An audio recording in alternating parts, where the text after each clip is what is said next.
মানিক বন্দ্যোপাধ্যায়ের পুতুল নাচের ইতিকথাতে শশী ডাক্তার কি আর এমনি এমনি বলেছিল, শরীর শরীর শরীর? তোমার মন নাই কুসুম।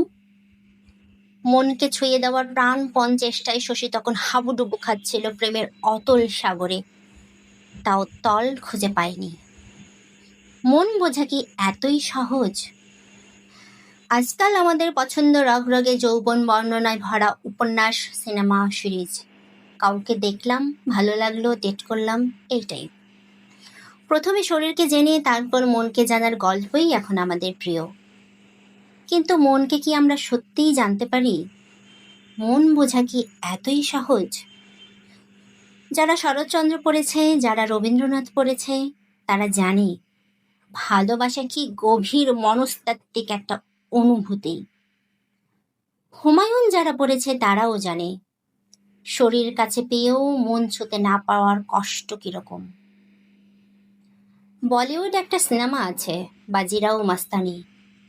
ভালোবাসা যে কত তীব্র হতে পারে, শুধুমাত্র একবার চোখের দেখাতেই তা কত প্রতিবাদী হয়ে উঠতে পারে, তার জন্য কত অপমান সহ্য করা যায়। ভালোবাসাই পৃথিবীতে একমাত্র জিনিস যা হেরে গেলেও জিতে যায়। হলিউড একটা মুভি আছে, লা লা ল্যান্ড, যেটা দেখলেই মনে পড়ে নজরুলের একটি কথা, তোমারে যে চাহিয়াছে ভুলে একদিন, সে জানি তোমারে ভোলা কতটা কঠিন। ভালোবাসা কি সেটা জিজ্ঞেস করেন শেষের কবিতার লাবণ্যকে। কেন সে অমিতকে ছেড়ে অন্য আরেকজনকে বিয়ে করলো? শুধুমাত্র ভালোবাসা বাঁচিয়ে রাখার জন্য? ভালোবাসা জানতে হলে যেতে হবে সমরেশের কালবেলার মাধবীলতার কাছে। কিসের শক্তিতে সে একতরফা একটি মানুষকে বুকে পুষে এত কষ্ট সয়ে সহ্য করলো সমাজের অদৃশ্য সব চাবুকের আঘাত?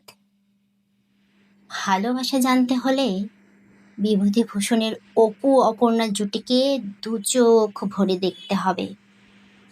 কিভাবে অত বড় বাড়ির একটা মেয়ে পরম আদরে অপুর ভাঙাচোরা ছোট্ট মাটির ঘরে গোবর লেপে দিতে পেরেছিল।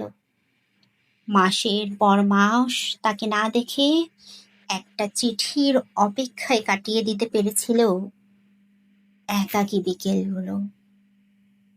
ভালোবাসা কি এতই সহজ? মন বোঝা কি এতই সহজ? এতই সহজ?